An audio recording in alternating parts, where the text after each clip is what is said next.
जय जगन्नाथ बंधुगण 2026 वर्षर शेष दुईटी ग्रहण तथा पराग अगस्ट मासरे हेबाकु जाउछि।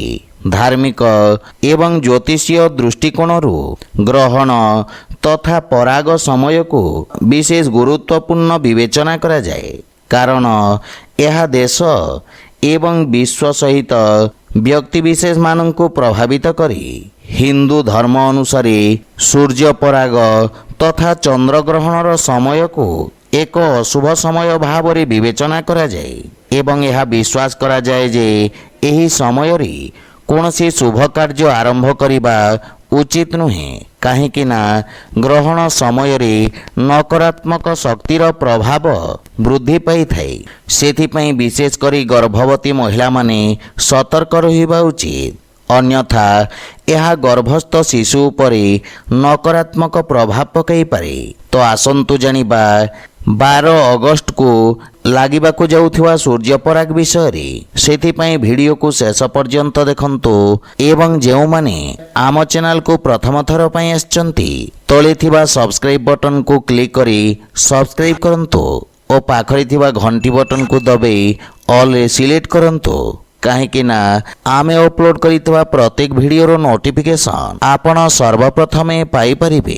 बंधुगण ज्योतिषीय गणना अनुसार अगस्ट मासर 12 तारिख रे वर्षर द्वितीय सूर्य पराग लागिबाकु जाउछि।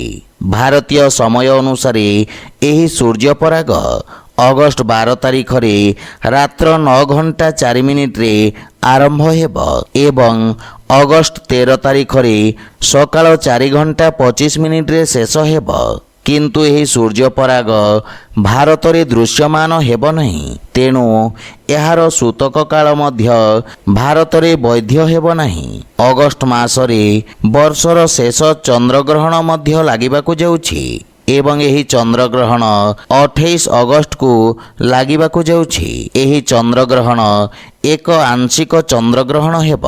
ज्योतिषीय गणना अनुसार एही ग्रहण शनिंक राशि तथा कुंभ राशि रे हेब।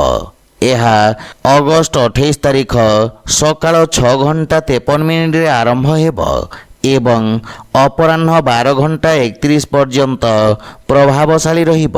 तथापि वर्षर शेष चंद्रग्रहण भारत रे दृश्यमान हेब नहीं एवं एहार सूतक समय मध्य प्रभावशाली हेब नहीं। गर्भवती महिला माने विशेष सावधान रहिबा उचित। तो बंधुगण जदि भिडियोटी आपण मानकु भल लागि थाए लाइक शेयर और कमेंट करी जणांतो एवं आम चैनल को सब्सक्राइब करंतो। जय जगन्नाथ।